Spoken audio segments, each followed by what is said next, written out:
RSS विचारधारा, भाव या फिर एक संगठन। दरअसल ये पता लगाना कई लोगों के बस की बात नहीं है, क्योंकि संघ एकमात्र ऐसा संगठन है जो एक साथ एक ही तरीके से काम करता है।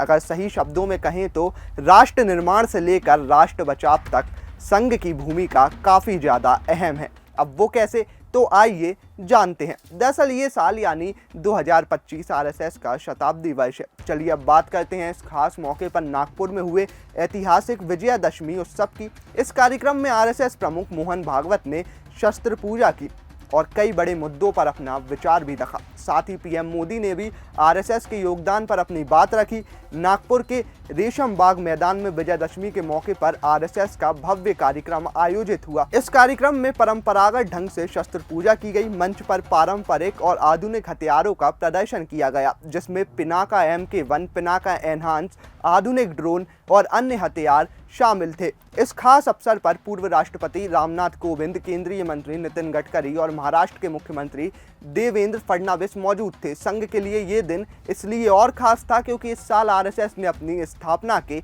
100 साल पूरे किए हैं। साल 1925 में विजयदशमी के दिन डॉक्टर केशव बलिराम हेडगेवार ने इस संगठन की स्थापना की थी।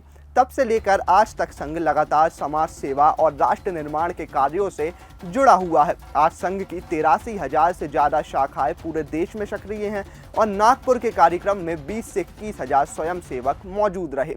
कार्यक्रम में संघ प्रमुख मोहन भागवत ने अपने संबोधन में कई अहम बातें कहीं। उन्होंने कहा कि आज पूरा विश्व भारत की ओर उम्मीद भरी नज़रों से देख रहा है। उन्होंने सरकार और जनता के बीच संबंधों पर भी टिप्पणी की। उन्होंने कहा कि जब सरकार जनता से दूर हो जाती है तो लोग विरोध के रास्ते पर निकल पड़ते हैं, लेकिन उन्होंने साफ कहा कि हिंसक क्रांतियों से कभी कोई समाधान नहीं निकलता, बल्कि इससे बाहरी ताकतों को मौका मिलता है। मोहन भागवत ने अमेरिका की टैरिफ नीति पर भी बात की और कहा कि कोई भी देश अलग थलग नहीं रह सकता। हमें आत्मनिर्भर बनना होगा, लेकिन इसके साथ ही विश्व के साथ संतुलित संबंध भी बनाए रखने होंगे। अपने भाषण में मोहन भागवत ने हाल ही में पहलगाम में हुई आतंकी घटना का जिक्र किया। उन्होंने बताया कि वहां आतंकियों ने धर्म पूछकर हिंदुओं की हत्या की। इस घटना ने हमें ये सिखाया कि हमें सुरक्षा के मामले में हमेशा सतर्क और समर्थ रहना होगा। भागवत ने कहा कि हमारी सरकार और सेना ने इस हमले का उचित जवाब दिया, लेकिन हमें ये समझना होगा कि अंतर्राष्ट्रीय संबंधों में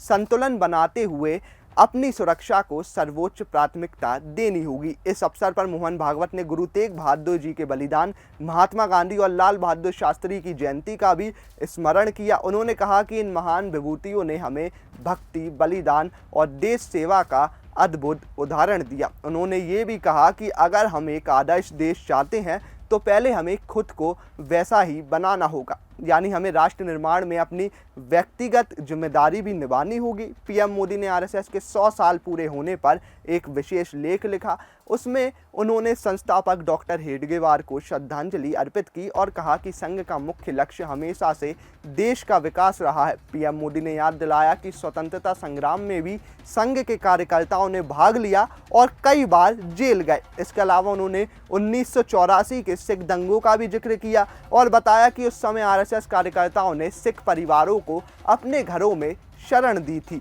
सिर्फ यही नहीं, पंजाब में आई बाढ़ जैसी आपदाओं में भी आरएसएस कार्यकर्ताओं ने बिना किसी स्वार्थ की सेवा की थी। आपको याद दिला दें कि 1984 में इंदिरा गांधी की हत्या के बाद सिख विरोधी दंगे भड़के थे। इन दंगों में करीब 3500 लोगों की मौत हुई थी, जिसमें सिर्फ दिल्ली में ही लगभग 2700 लोग मारे गए। बाद में नानावती आयोग ने इसकी जांच की। कई कांग्रेस नेताओं पर केस दर्ज हुए और सज्जन कुमार समेत कई नेताओं को अदालत ने दोषी ठहराया, उम्र कैद की सजा सुनाई। पूर्व प्रधानमंत्री मनमोहन सिंह ने संसद में खड़े होकर इन दंगों के लिए माफ़ी भी मांगी थी। आरएसएस के 100 साल पूरे होने के मौके पर नागपुर में हुआ विजयदशमी उत्सव कई मायनों में ऐतिहासिक रहा। शस्त्र पूजा, भगवत का संबोधन और प्रधानमंत्री मोदी की टिप्पणी ने इस दिन को और भी खास बना दिया।